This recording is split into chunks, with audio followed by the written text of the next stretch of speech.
Hey, here we go. Here we go. Live again on YouTube, BS3, Fire Stick, Buku TV. Yours truly, Johnny Cole, and Johnny Cole with the HBCU Stroll. Got a special guest, gonna bring him on a little bit. Just want to go over back and happen sweet. Valley falls again to Austin P 41-0. Alabama State go out west to California and falls to UCLA 45-7. Fam, you got back on the winning track. Hopefully everything's going well down there. They beat Albany State 23-13. South Carolina State all over Bethune-Cookman. Bethune-Cookman continues to struggle. Alcorn State, Tulane was just too much, 52-0.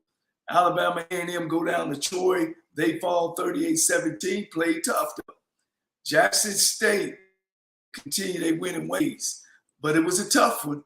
Tennessee State 3, Jackson State 16. Arkansas Pine Bluff all over North America. Me being a TSU fan, North America still trying. They beat them 76-3. Grambling, big win against a state rival, Northwestern State. They beat them 47-21. LSU all over Southern, 47-21 again. Southern showing, 65-17. Southern showing good defense. My alma mater, tough one. Playing North Texas State, got off to a good start again. Kind of sputtered there, and North Texas State took off. Won the game 59-27. Last but not least, I thought Prairie View would win. They had Abilene Christian in the first half. Abilene Christian was able to come back and win 21-13. Today is a special guest of ours. He's an alumnus of my great institution. We got a lot in common. We got a lot to talk about today. My special guest, the athletic director of my dear university, Dr. Kevin Granger. Hey, Coach, how you doing today? You know I call everybody coach. That's what they say. So I'm calling you coach. You coached before. Welcome to the show. First, I want to thank you. I know you're busy. I know you're right in the middle of one of the biggest program, football. Just want to say thank you for coming on. Glad to be here, Coach Cole. Glad to be here. Always glad to come out and talk to a fellow alumni of the university, and obviously what you meant and brought to the university. So anytime you ask me to come on the show, I'm always available. I can rearrange my schedule, Coach. Well, look, I thank you, man. And that you said that. I don't know how, when you got this position, it was just great, man. It was great to my heart. All the alumni was positive. Of course, you've been around the university, and I think how important it is to hire your own. I think it's very important. Right. I thought it was perfect timing. As you know, with everything, timing is important too. Obviously, I was up under Dr. McClellan for 11 years, and Dr. McClellan obviously gave me some tools and skills that I needed to be able to step into this role. And once he got promoted, it was a natural transition. President Lane, who was the president at the time, saw something in me and thought that I could move this program forward and continue to lead it. So I was blessed, Coach, just right time. And a lot of times you get the opportunity, to do some great things. Yeah. All right. We're going to go back now. We ain't going to start from where we are. We're going to get there. Right. Scuba, Mississippi. Yes, sir. I don't even know where Scuba is. Right. Most people don't. Huh? Most people don't know where it's at. I would agree. Coach Moreland or Coach Lacey comes down, watch this young cat, back folks up, school them like old Oscar Robertson. How did that happen? Well, Coach Moreland and Coach Reynolds had a great following in Jackson, Mississippi. And thankfully for us, every state championship is held in Jackson, at the arena in Jackson. So when I got an opportunity to go up there and play, I think some of his people obviously told him then that this is a guy down there in Scuba that can, do some things, at least on the basketball court. And they came down then and started recruiting me and things of that nature. And everything else just aligned and fell in place. I was excited about it because they also had a lot of fellow Mississippians on the team. most of the guys, Kevin Adams, Theon, them were from Jackson area. And then we had Anthony Jones. I'm so close to the Alabama line. He was right there from Alabama. So it was, I didn't know him per se, but it was a lot of people from the surrounding areas that I'm from. Yeah, well, I played for Coach Moreland too, so correct. I know we used to go to Utica all the time. If we're going to play a team in Mississippi, we're going to stop in Utica where he's from, and I guess he's going to go visit. And, of course, we had a lot of players on our team from Mississippi as well. Yeah. Man, I tell you, you don't know, though, but, hey, I admired you back in the day when I used to come in. I used to probably travel the basketball team to see you bag them up. I know you led the nation. 27.0. One of your friends told me, don't let you tell him he wasn't putting in twos. He was going to the free throw line. Hey, so they said 20 was on the free throw line. Hey, I take it however I get it. So that's if I can get any kind of way to get the 27, I actually take it. I mean, they used to tell me all the time. Somebody'd be like, "Hey, man, you get all your points from the free throw line." Well, obviously, somebody got to be fouling me to make me go to the free throw line. That means you can't stop me. Then, obviously, if you keep fouling me. Yeah. So, I just played to the strength of my game. I mean, I didn't try to go out there and do what everybody else wanted me to do. I played to the strength of my game, and my game was penetrate, getting to the hole, getting the contact, and then finishing obviously around the rim. And then, obviously, being able to go to the free throw line. I tell you the truth, Coach. I was talking to my parents the other day, and if I would have known now what I knew, you always say if you'd have known then what you know now, I could have averaged way more than 27 points. It's many games I just would shut it down. I get 20 the first half and shut it down because I felt as a point guard I was probably dominating the game too much. And then I wanted to make sure my teammates got involved in the game. But if I'd known now, I would have just went on and pushed it. I could have easily, averaged probably 30-something easily. Yeah. Now, one of your guys said, well, let him know, too, he probably couldn't have played in the game this year because he never shot a three-pointer. I didn't know how your game was from the outside. And that's untrue, Coach. That's untrue, too. So so don't let them fool you. Now I will say my freshman year I didn't attempt a 3-point shot at all. I didn't shoot not one 3-pointer my freshman year. And then after that, Coach met with me that summer, and Coach was like, "Hey, eventually people gonna start figuring out that you're not shooting threes, so we gotta start taking them." So each year after that, I took more and more 3-pointers. But Coach Moreland did tell me that he was like, "Hey, you can't just be only a penetrator because teams will start to figure you out. So you have to start shooting threes. So don't let them fool you." Maybe they talking about my first year. I didn't shoot any of them, but after that, then it progressed. Man, Coach, you've been out of the coaching realm. You got into the administrative part. Hell, you sound like you still can coach. You still can coach. I'm just like you, Coach. Once you do it, I tell everybody it's in your blood. I mean, you might not be able to call all the X's and O's like you used to because you ain't just there every single day. But the fundamentals and things of the game haven't changed. So just like you can go out there right now and know probably what they're running better than a lot of the coaches out there, what they're actually calling the plays. So you can see it in advance. And I'm the same way in basketball. Sometimes I can sit down here, I stand up in the exact same place, and I can see when the guy's getting ready to turn the ball over or make a mistake, or I can tell if they running the play correctly too. When you've been doing it so long, you just have that vision for it. Yeah, I still get calls from my players today that's running the offense that I was in. And of course, I'm still close to the game of being a facility manager up where I am and watching football Thursday and Friday and Saturday. But, man, somebody had to teach you this game. Let's talk about your family.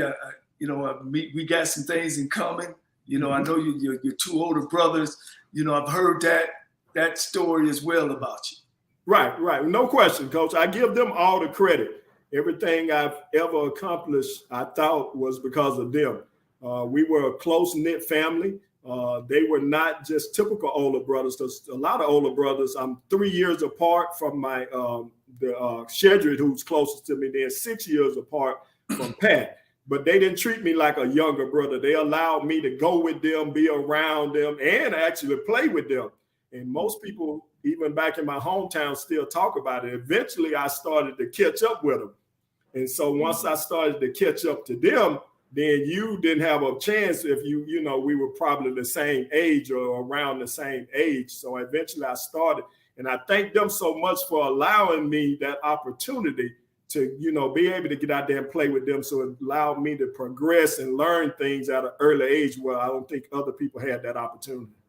Well, iron sharpens iron. So they gave you opportunity. Mm-hmm. Man, your education is from Texas Southern. You just received your doctor's degree not too long ago. I want to say congratulations to that. Appreciate it. And, I kind of, when I came through campus, I mean, you were always that low-key, smooth guy. You didn't walk around with your chest out. You were just all about the business.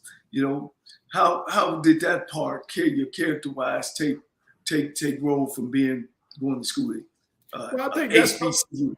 I think that's so important. Back then, when we came through as well as today, I mean, you're only so good as your character. I mean, eventually I tell people, and I give even the parents that come on the campus and all of the students, when they bring them in to see me, I talk to the parents and the students about the importance of education. I give them a prime example. I was fortunate. I got an opportunity to play professional basketball. That's rare, especially coming from an HBCU. We don't get that opportunity. But I only played, Coach, for about 3-4 years. And so now you take me about 24 or 25-year-old youngster when I stopped playing professional basketball. But I'm 48 now. So for the last 23 years, I've been making my living off my education. And so that's what I stress to them and their parents. The education is the single most important tool that you can carry from a university. Anything else, if you put your stock in maybe playing pro ball and things of that nature, it's a blessing if you get that opportunity, but you need that education. And that's the reason why we stress it. That's the reason why I was brought up to believe that, hey, you treat people with respect at all times. And that's how I carry myself. And then I'm from that old school culture. You just never know who you're going to need. You treat everybody right because you don't never know. That person may be the one to decide your future in some regard. So I just always believe in treating everybody right, treating everybody fair, and treating everybody with respect. Yeah. Now in your pro career, I was going to kind of talk about that. You kind of played overseas. Mm-hmm. I had an opportunity to go into Golden State, and I played in the preseason with Golden State, and then fortunately they had Mark Price, Bimbo Cole, B.J. Armstrong at the time. So they had 3 veteran point guards. And then I left that, ended up going to Italy and played in Cyprus and played in Argentina. Then had an opportunity to go back in with Milwaukee for a workout session and things of that nature as well. So really happy with, how things turned out. I would love to have been in the pros a little longer. Thought I had the talent to do that at the time, but everything works out differently sometimes, and you got to be okay with how to plan the chips that you're dealt sometime as well, and go ahead and move forward and do what you need to do to be successful. Yeah, man, leading the nation, in the whole nation, 27 points a game. Man, that means some nights you put up 30 or 40. You know what I'm saying? Yeah, we could score the ball, Coach. I will say that. We could score the ball. Even when I played professional, I was the number 2 scorer in the country over there. I mean, I've always had the ability to be able to score the ball. So it's, we never had a problem putting the ball in the basket, as you want to say. Yeah. Whether it was free throws or not. So I'm going to make sure they can call it whatever they want to. I don't know. At the end of the day, it said TP. That means your total points. So I don't know what everybody else talk about. Once again, being alumnus and having alumnus leading our athletic program, I'm big on that. One thing about Johnnie Cole, I'm a loyal guy, and I believe in that. Right. And I got that. Man, let's talk Kenny Smith.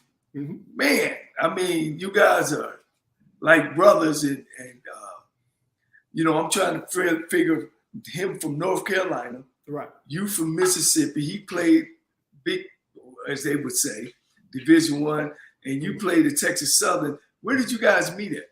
We actually met, it's a funny story. I used to be closer to Vernon than Kenny. So when it first Vernon came Maxwell, about, who used to play with the Rockets. Vernon used to always come to the game. Vernon used to come to the dorms. Vernon Maxwell, and they used to put in the paper about how opposite attract. Vernon was one way, I was a totally different way. So as time progressed, I had the opportunity to go in, work out with play with them with Kenny and the Rockets and all of them during the summertime to work on my game, at funding and things of that nature. So Kenny and I started developing a relationship, and then I started working his camps and things of that nature, and our relationship just continued to grow. And Kenny and I started bonding and kind of was in the same realm. Our personalities and things of that nature started meshing, and we started getting along and started doing things. In the Rockets, as I said, it had Sam, Robert Ory, Kenny, Vernon, them. A lot of them would come to our home games. And so our relationship blossomed that way. I actually talked to Kenny this morning. We probably talk every day, if not every day, at least every other day. So we're real close. And I don't know, I kind of read it, so it's popular news that he actually donated money through his parents' foundation, but in care of you, to our program, which we need those type of funds to take us where we are. And two, most people miss it, and I'm sure you will recognize this, especially with the platform that you're on now. We couldn't pay for the amount that it would cost for Kenny and them to talk about us on TNT during NBA. Right. We couldn't pay for that as a university. I did the numbers. Those figures are about $10 million. Right. If you go sometime and look, Kenny and them will talk about us. I've got one clip where they talked about Texas Southern University for a minute. Right. For a minute straight. So that kind of advertisement that we get on TNT for them, and they have done it numerous of occasions, they have highlighted Texas Southern. That's just huge, not only for the athletic department, but for the entire school. Because now we're getting our brand out there, and hopefully it's allowing us to attract, more students, not only student athletes, but just general students that hear your name in a positive way. So I tell the alums and everybody too, don't miss that either, because that is huge for us to be able to be on a national stage like that.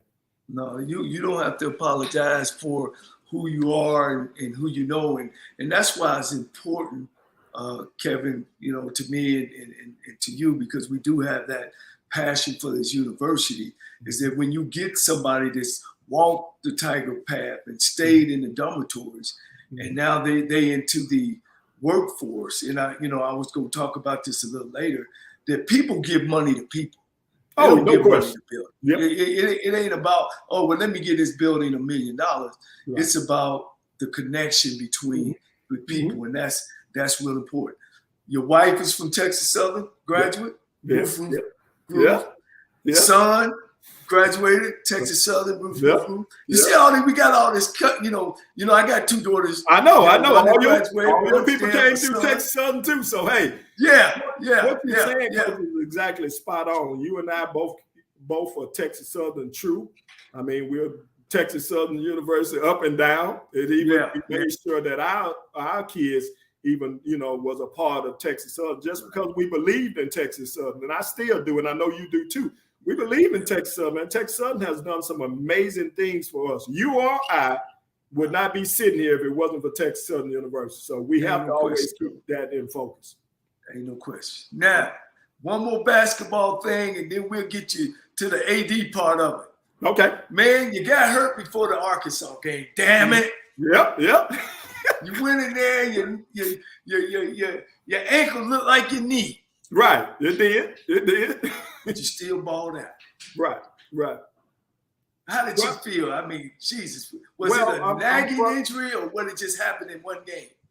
Well, it happened at the I was pretty bad. It's my buddy that I played in high school with. I came down on his foot in the first half, and then the ankle just exploded after that. I was in the locker room at halftime hoping they could do something so we could come back out and play in the second half, but they couldn't do anything for it. That's the first time in my life that I actually cried in the locker room, but because it's a championship of what I feel was on the line, and you don't get an opportunity, as you know, to go to that NC2A, championship too many times. So I was crying in the locker room, but thankfully the teammates, played phenomenal. I mean, I remember Kevin Adams, he obviously won the MVP of the tournament, stepped up huge, and the rest of our teammates stepped up and they were able to win. So it gave me at least a little opportunity to do treatment. I did treatment, coach, I would say probably 20 hours a day,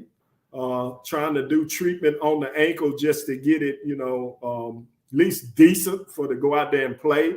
The team left and obviously had to go out, and I stayed back behind and did more treatment up until the day of the game almost, and just went out there and just did the best I could. It's a funny story. Coach ended up taking me out of the game because he thought I was hurting so bad. He ended up taking me out, and Arkansas extended the lead. They went up probably like 17 points, for halftime. He came to me at halftime. He said, "Hey, what do you think?" I said, "Coach, the worst thing can happen is I break my ankle. And we got all summer now for it to heal. So I'm okay with that." He said, "You sure you're okay with it?" I said, "Yeah, you don't have to worry. I won't blame you for anything. If I break my ankle, I'm okay with it." And then he didn't take me out. So immediately the second half, we got off to a great start and was able to close that lead down and then make a game out of it. And we battled them all the way to the end. And I surely thought we were going to be able to pull it out. And this was the same reason why I brought it up, and it was so important. Not only that you played on a hurt ankle, this same Arkansas team went on to win the whole NCAA tournament. And they won it the year before. It's funny. We played the runner-up 2 years in a row. The year before, we played Duke, and Duke lost the championship, obviously, to Arkansas. Then the next year, we played Arkansas, and Arkansas lost the championship to UCLA. So for 2 years in a row, we were able to play the runner-ups. And then we battled Arkansas, man. They would have been huge. Wow. Well, let's talk about our athletic department. We on the campus. Right. I know. How's our GPA overall as athletes? Well, as you know, we just won the All Academic Success Award from the SWAC, from the conference office, meaning we have the #1 academic program in all of the SWAC. So I'm telling everybody, hey, you stand up, because it ain't easy to get to #1. I don't care what you're doing. And so when you have #1 in GSR, which you're talking about graduation success rate, we're at an all-time high. We broke the school record this year. We're around 87%. And we're also at about 974 APR. We broke the record for our APR too. So we're exceeding in both of those areas. Our student athletes and coaching staff and academic department, compliance department are doing an outstanding job when it comes to making sure our student athletes are achieving what they need to achieve. And more importantly, because they're graduating, they're leaving here with their degree in hand. I know we were talking about facilities. It's one of the things I kind of specialize in now. Mm-hmm. Where we are facility-wise. Of course, I've heard we, doing some new things, and of course, we got to let our folks know that we just not standing still. Correct. If you notice right now, I'm sure, I don't know if you can hear, but right now they're currently installing a new floor on our gymnasium. Based on back then we had the weather damage and we played on a temporary court last year. So now we have the permanent court getting installed now. We also did a project. It was a 2-phase project, and then we have to let alums know, and this, Coach, we don't have but one football field, you all. We ain't like everybody else that have practice fields and they got all of these fields. Here at Texas Southern University, we only have one. And so therefore we had a partnership with the Texans where we received new turf.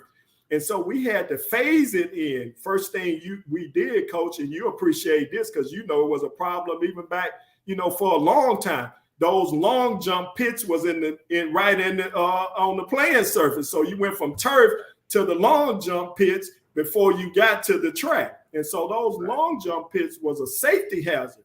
We had one of our student athletes tore his ACL in the spring game because it go from turf right to that Mundo track surface, and it's like ice almost, and he just slipped out. You can't break. You don't have enough time to break down. So we were able to, through the Texans partnership, to go in that phase and clean that up first. So now turf extends all the way to the track. We removed the long jump pits and we relocating them. And now the turf will run all the way up to the track. And then we'll come back in, Coach, as soon as football season is over and soccer season is over, and install the turf in the middle part of the field too. So now they'll have a whole, entirely new turf. So that's important. Now, will that satisfy the NCAA? Yep. Of course, Yep. That's been the reason why we hadn't been able to play on campus. Correct. We'll satisfy that now. So we do have that crossed out with the extension of the turf. We met that requirement. Now, obviously, we're going to continue to upgrade. We don't have restrooms and things of that nature out there. So it's a phased approach to that as well. But I wanted to make sure we laid that out, Coach, because a lot of people, they say, hey, y'all didn't do the whole project with the turf that the Texans gave you.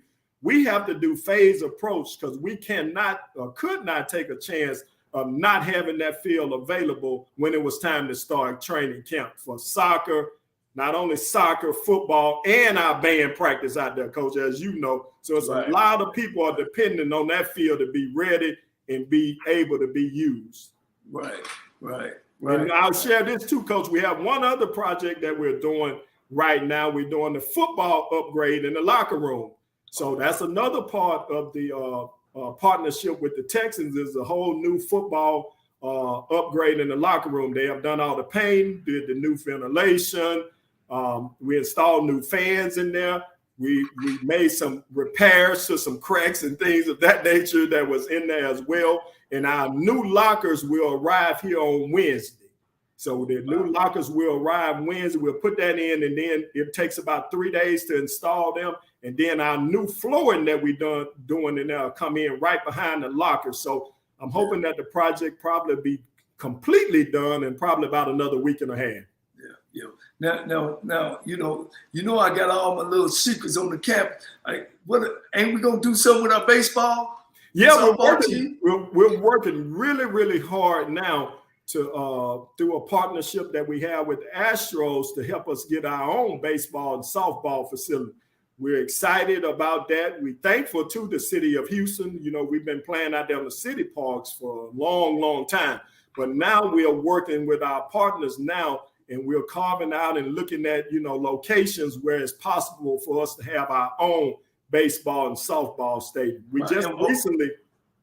recently just put up a brand new baseball and softball batting cage right here on campus.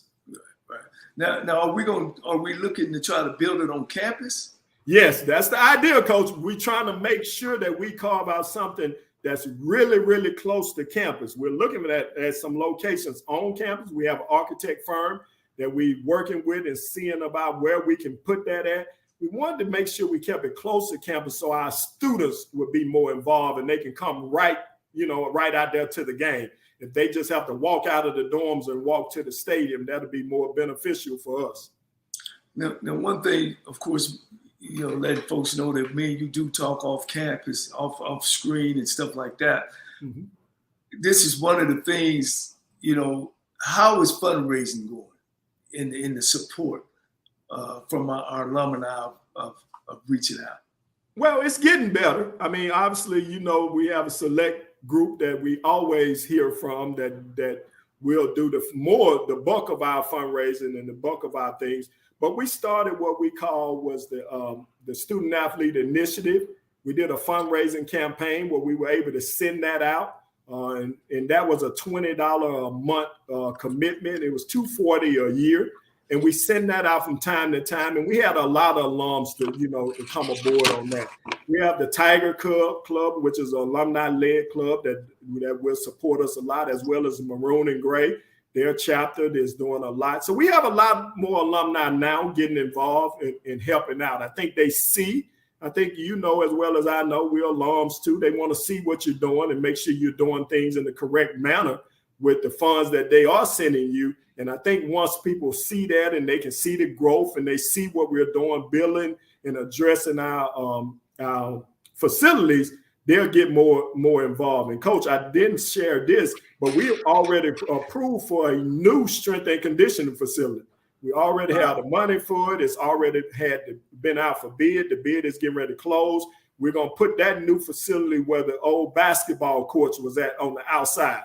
So the foundation is already there. That facility should start here within the next couple weeks. Right. So we'll start on that brand new facility. As you know, Coach, we only had one here in the gymnasium. And when you got 16 sports, it's just hard to coordinate one weight room for 16 sports. So we're addressing a lot of facility concerns. Right. Do your department kind of keep track of with some of the former players? You know, we talked about, the relationship between former players in our athletic department.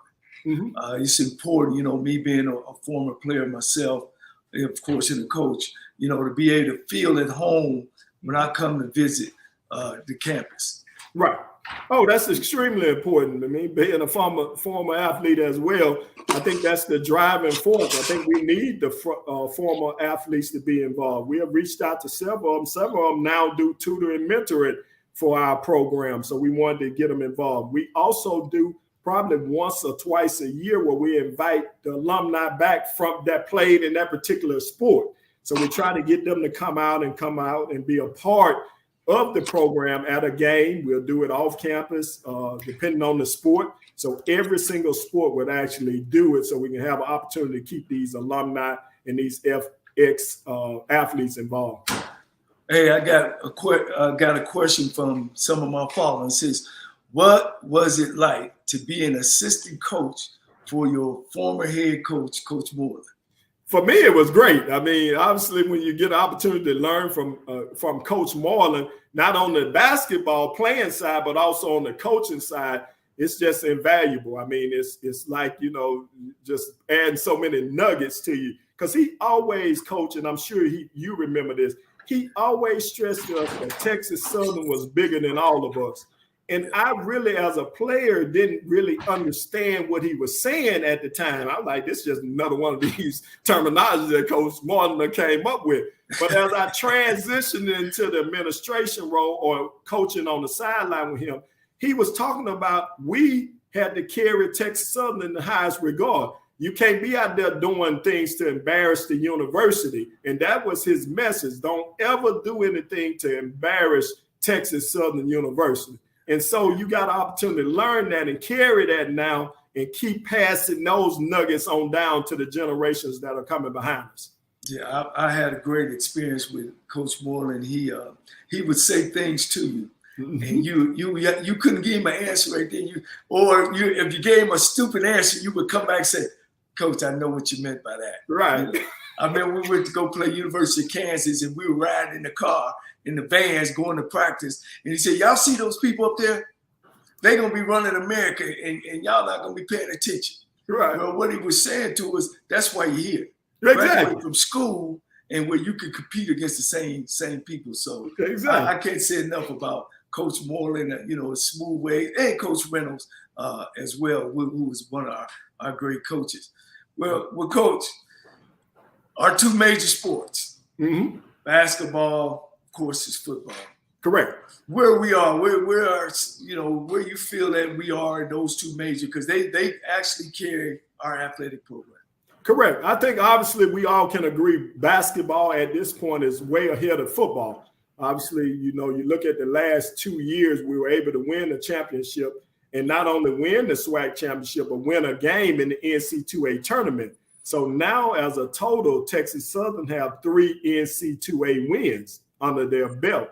And 2 of them came from Coach Jones, and obviously one of them came, Coach Mike Davis was able to win a game. So obviously we're real happy with where we at as a basketball program, although we're still pushing. I told Coach Jones the other day, now it's our job to get to the tournament and stay longer. We don't want to just get there and play in the playing game and win that and exit. Now it's time to try to get to the 3rd round of the tournament and try to advance. Obviously, football, we were expecting, I will say this, and it's no secret, we were expecting to be a little farther along at this stage of this year. We thought last year, and even when I talked to the football program, I thought last year we had an opportunity, Coach, to be a little more successful if we got the breaks. And what I mean by that, there was several games came down to the end. Yeah. It's, even the Alabama A&M game, 52-49. We have the lead. If we stop Alabama, or if we get Alabama A&M, or if we get a break, we could easily win that game. Same thing I thought happened at Alabama State. So even when I talked to them, I said, hey, last year we didn't get the breaks. Going into this year, we were hoping that some of those unfortunate breaks we didn't receive last year, another year in your belt, you would get some of those breaks and give us an opportunity to be a little more successful as a football program.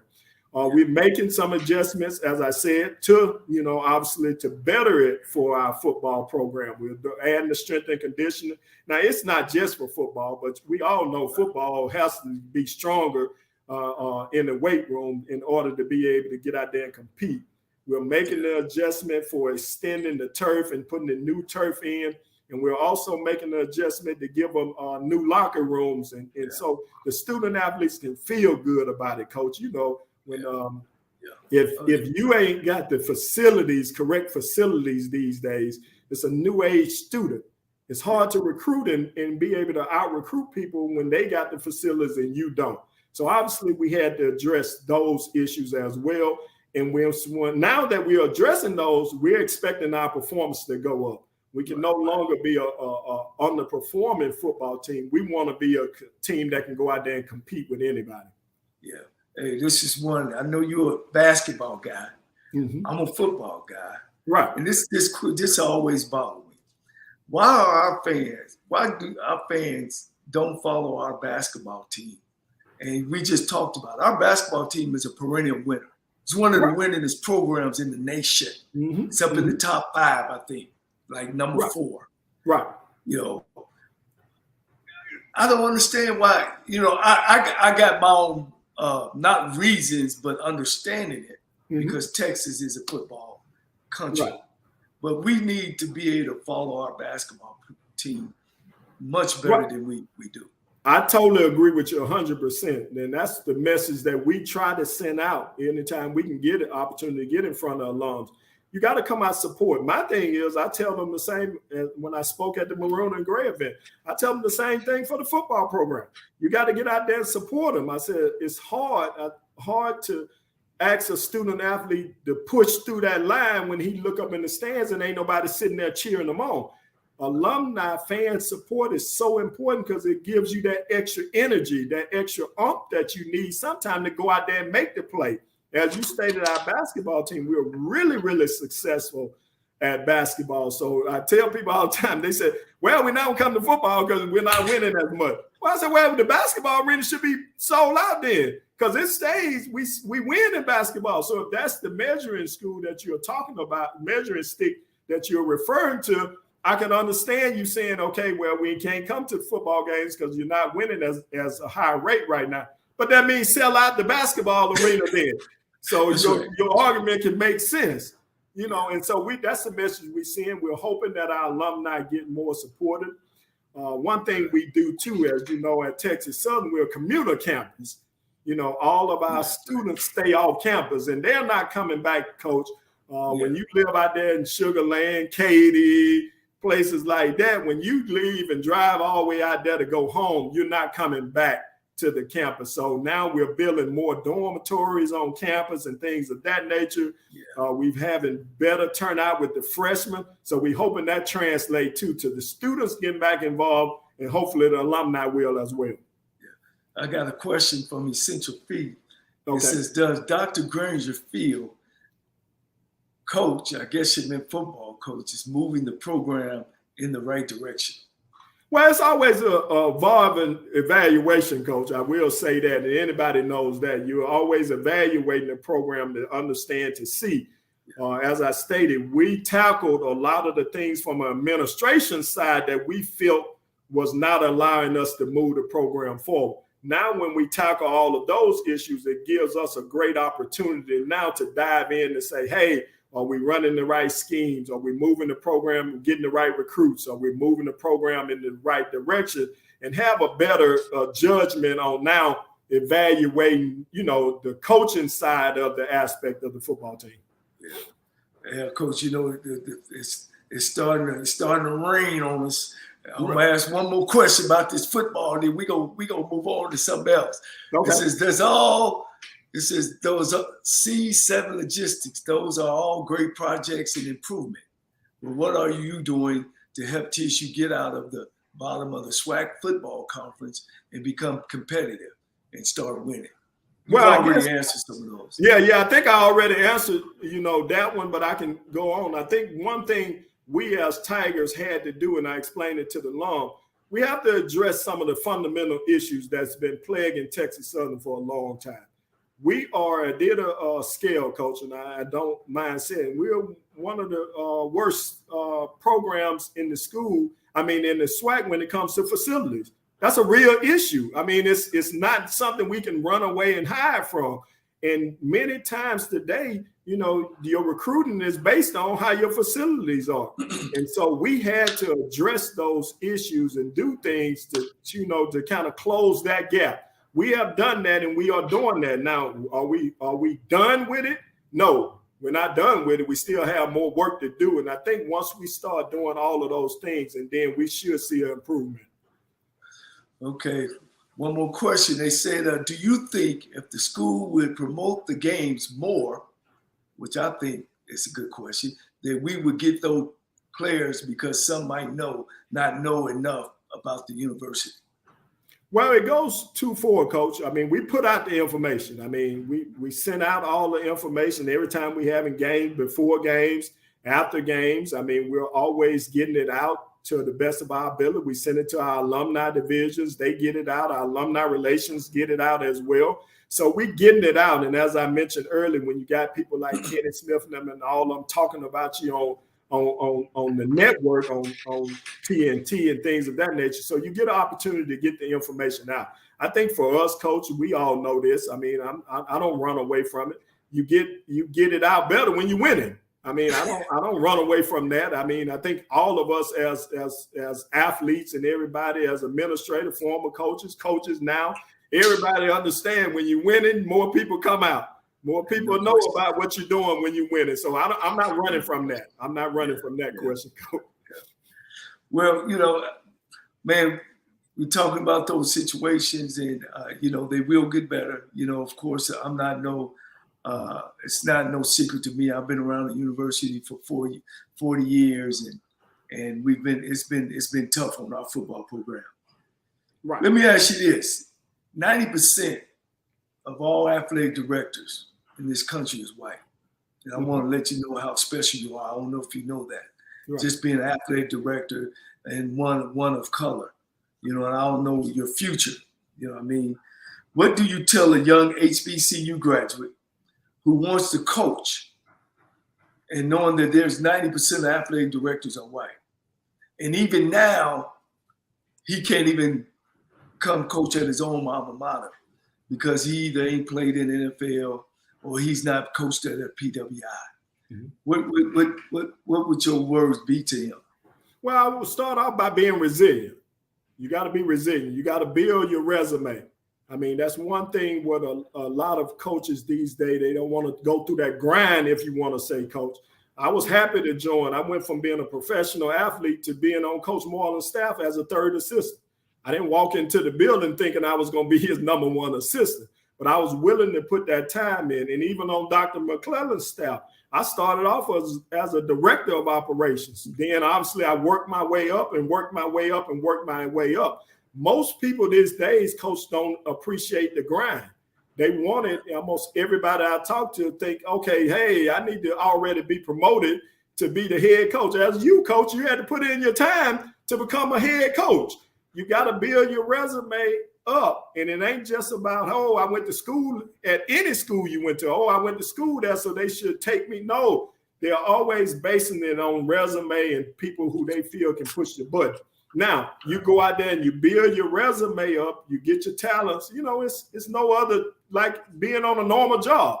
You don't go to being the CEO, and the coach is the CEO. You don't go to being the CEO of a company unless you're building your resume up. So I tell them, that's my message to them. Appreciate the grind and don't think you're not going to be able to have to do the grind a lot of times. You're going to have to do that grind to get that opportunity. And now people are transitioning, as you said, more.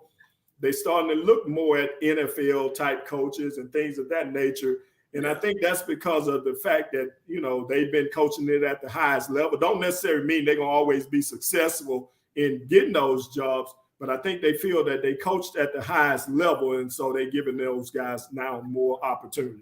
Well, speaking of that, I know at Texas Southern, back when I played, my coach was a professional guy. Right. And we were successful knowledge-wise, but we weren't successful as successful as could be on the field. Mm-hmm. And then when you look at the history of the conference, and we bringing these guys in, professional basketball players, that, professional football players, and they not having success. Right. And I believe what you believe. I believe the grind, right. because you played the game and because you played at a higher level, don't mean I don't think you should give, because this guy lived in a mansion, I'm going to give him the key to CUNY Homes. Right. You know what I mean? Right. I don't think he can go from a mansion to CUNY Homes and say, oh, man, we're going to turn this thing around.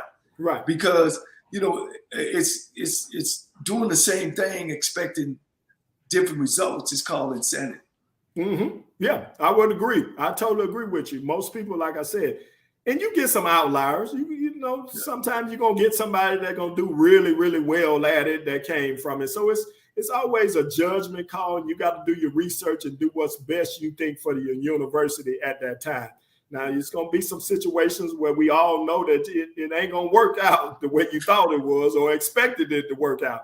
But you got to evaluate it and do what's best, at least on paper, what you think is what's best for the university at that time. Yeah, when you look at our conference, you can go back to Coach Rob Broadway is one that I know, and Coach L.C. Cole is another. Pete Richardson came from Youngstown, who was a successful coach. So it's few far in between. So what's next for Dr. Kevin Granger? What's next? President, maybe? No. I don't want to go up, Coach. I love athletics. I'm going to be honest. I love doing two things. I love our student athletes graduating and teaching our student athletes, because I teach I'm an adjunct professor here, so I teach a class here as well. So I love seeing these students, not just student athletes, but students get impacted, Coach. I mean, that's where it's at. When you can get your education, you have a chance to make it out here, because now you have the same foundation to stand on that everybody else have. If you don't have a college degree, and you know that, these jobs are going to be hard to get in the future without some type of credentials. So I love being here in this part of it, and I love impacting. This job allows me to impact student athletes. I was a former student athlete and a coach, just like you were a former student athlete and a coach. We see the impact that we can make while we are sitting in these seats and these roles on these young men and women. And that's the joy I get, just making this kind of impact and seeing these student athletes be successful. Yeah. I know, during your course and your grind at Texas Southern, and you were picked as the coach in waiting. I know that was a sore spot. I can remember, man, when just how you were. And that kind of hurt me, because I was caught up in the middle of it. Yeah, right. And I guess that's the same thing that these young coaches asking now is that, man, I played here, man, I've done all my stuff. What kind of mental did you go through to gather yourself? Right. And look at you now. Right. Right. Well, I think it takes great resolve, Coach, and that's when I keep saying you got to appreciate the grind. At that time, the individuals that had the opportunity to make the decision didn't feel I was ready for the task, or felt someone else could do the task, better. It didn't deter me at all, Coach, because in my mind, I tell anybody I'm one of the best to ever do what I do. And so it didn't deter me. It just told me that, hey, sometime in life, you don't get the opportunity that you deserve at the time. I mean, we all feel we deserve things at the time, but it wasn't going to deter me. If I would have let that deter me and didn't have perseverance, I wouldn't be here today. I would have got out there and went crazy on the university and bad talk the university because of it, because of that situation. I told everybody that was individuals making the decision. That wasn't Texas Southern University. That wasn't Texas Southern. So I'm not going to turn and get out here and have ill will against Texas Southern. That was an individualized thing. And that doesn't deter me or shape me for what I'm supposed to do going forward. I mean, like I told you when we first started, man, we got so much in common. Of course, right. You were around what happened to me. And, people ask, man, that was a whole nother administration. Right. You know, this school, these buildings, this what I love. You know, exactly. And, went through the mental and but I would say this too, Coach. You had to grind to even get that opportunity. I know you had applied for the job a couple times and didn't get an opportunity to get it. But you stayed on that grind. You went out there and you continued to build your resume, continued to do the things you needed to do to put yourself in position to when it came up again that you were the man for the job and you end up getting the job. And that's the same thing with these young coaches. And today got to understand, just because I don't get it the first go around don't mean I'm out of the game. Right. It just means I need to keep working and kind of advancing myself a little more. So next time it come around, then, okay, now, I should have an opportunity. Or now I have an opportunity to be in a better place to apply for the job. That don't mean Texas Southern hates you or Texas Southern don't love you. You don't turn on the school just because you don't get the job. We love you, Coach. Yeah. Look at my next question. This your love for you. Right. So will the HPE Arena ever be called the Moreland Arena in the Granger Court? No, I would say it's already named the Coach Moreland Court. So it's already named that. What we're doing now, Coach, we're trying to, as a part of our new fundraising campaign, we're trying to get somebody's name on the building. Okay. And so that's a huge fundraising source for us if we can get somebody to put their name on the building. So that's what we're trying to do now, to get somebody to put their name on the building so we can get those fees for those building rights. Right. Another question came up. What do you tell the TSU students to get them to support your non-winning athletic program? What are your words of wisdom? I always tell them this: come support. We're probably losing because you're not supporting. So come out there and support. As I gave the observation earlier, and I tell people this, and I hate to keep putting myself in this situation of when I was here, but I've always said, I don't know if I do or accomplish everything I accomplished without seeing people that was cheering in the stands. Those alumni, those fans gave me the extra to go out there and do some amazing things. And I think these student athletes today deserve that same opportunity. I think when you are asking a running back to bust through the line and pick up that 4th and 1, and he don't have nobody cheering for him, that's a lot of times that's going to be difficult. And we do incentives and things of that nature. We meet with the student organization groups, tell them and show them how valuable they are to the athletic experience and supporting the athletes. And we try to do all kind of initiatives, Coach. We give out shirts. We do all what everybody else do. Sometimes we give out pizza to the first so many in the stands, give out shirts, give out little trinkets and things of that nature. So we do everything that everybody else, do at other universities, trying to get involvement. Well, this is one more. With your head coach going into his 4th year with 3 straight losing seasons, and now starting the season 0-2 with a big loss to division rival PV. Do you think we can turn the season around? Absolutely, I do. Absolutely. I met with the whole entire football department last week and gave them those exact words. Yes, I think we can turn it around. I think we have the talent to turn it around. I think we just need to make some adjustments within the program and make sure we're, kind of going and teetering towards what we do well and what we don't do well. Let's get it corrected. But I absolutely believe in our football program, man. We have some phenomenal student athletes. We have some great ones. So I do think we can turn it around. But this weekend will be a big weekend for us. Obviously, we were able to defeat Southern last year in this classic. So this is going to be a big, huge game for us this weekend. Yeah. Texas Southern is a big project and is a big program. And, I think that you're doing a great job there. Let's talk about the big thing in HBCU is compliance. You hear what happened to Florida A&M. I could truly honestly say when I was there, we only had one compliance guy and 375. Where's our compliance guy, compliance department at now?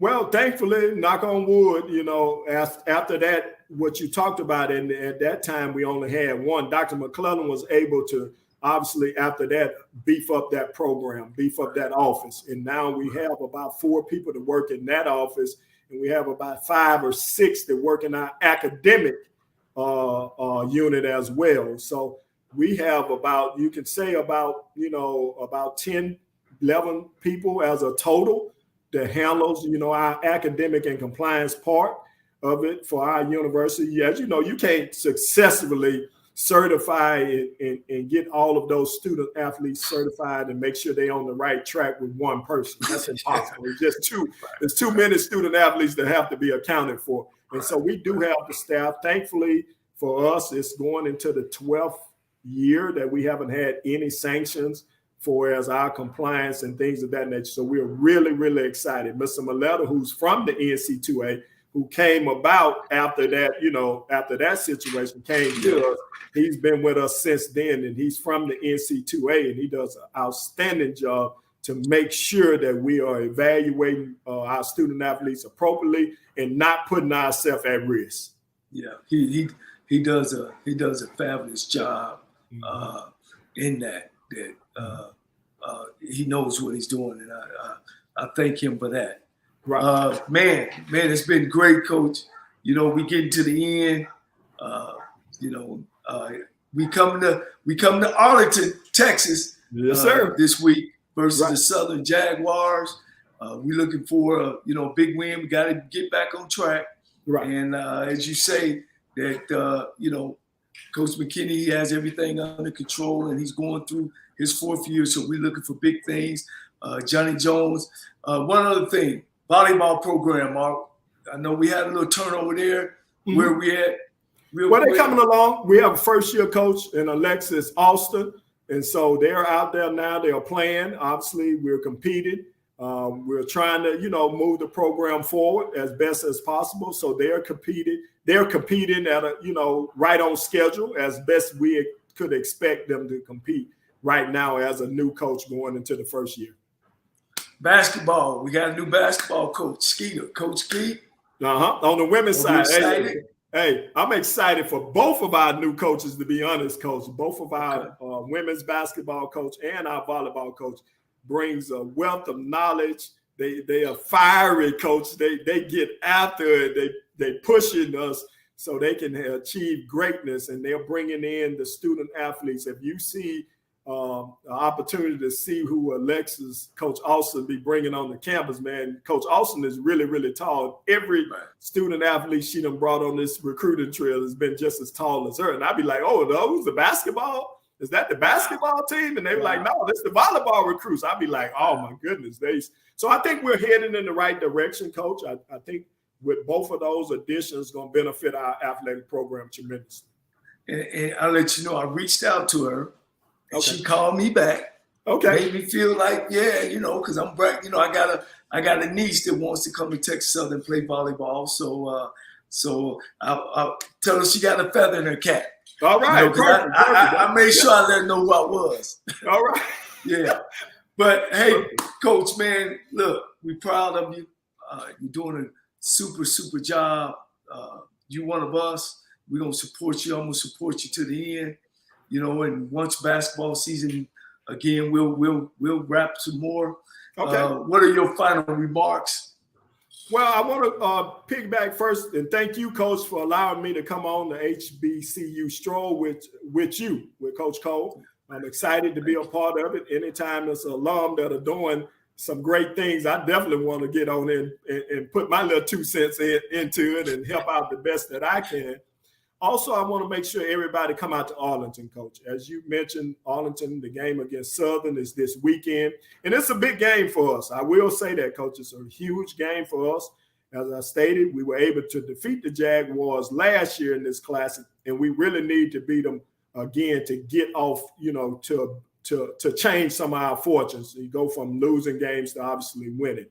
I'm hoping that the alumni come out and show up and show out, support us, be in the stands so we can make sure we have a great game. Go Tigers.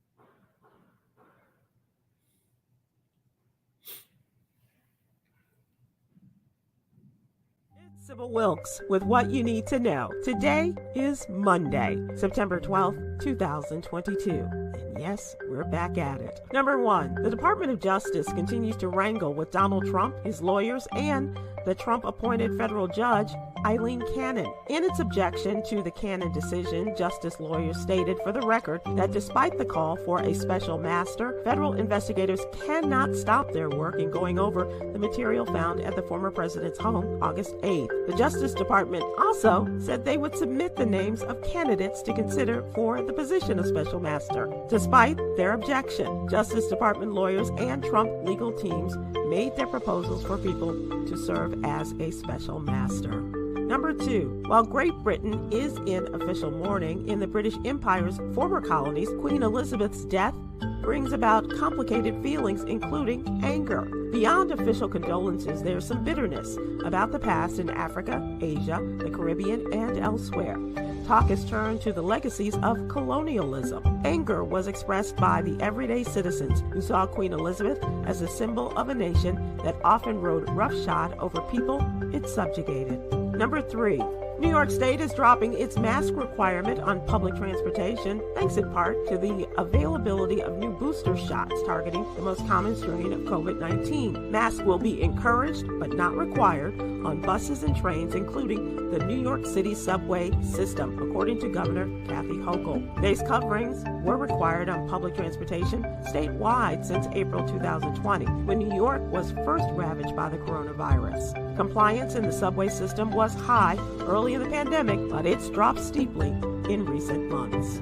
Number four, one of the state of Florida's most prominent black historians said he was targeted in a racially motivated altercation in Rosewood, a small Florida town that was almost wiped off the map during a famous race riot almost 1 century ago. Dr. Marvin Dunn said he and a small group were surveying a 5-acre property he co-owns in Rosewood earlier this week when a white neighbor began questioning their intentions. Unhappy with the response, Dr. Dunn said the man got into his pickup truck and made several passes at their group, repeatedly yelling the N-word and almost striking Dr. Dunn's son. Number five, inflation isn't only costing small businesses money, it's costing them customers as well. For much of the pandemic, small business customers were largely tolerant of price increases and kept on spending. But now owners say they're seeing some pushback. Inflation has been rising at nearly the fastest pace in 40 years, driven up by strong consumer spending and higher costs for food, rent, medical care, and other necessities. Here's your daily inspiration from Yogi's Jewels. Judge a person by their actions, not their words. Silence speaks volumes. Whew. Join me today, live on YouTube and Facebook at 7 p.m. Eastern, 6 p.m. Central, with comedians extraordinaire Huggy Lowdown and Chris Paul, and social justice contributor Coy Malone, as we discuss today's top headlines and more. Thank you to our What You Need to Know partners, the American Heart Association and Alpha Kappa Alpha Sorority Incorporated. To subscribe to my free daily newsletter, please visit SybilWilkes.com. Be informed, be empowered.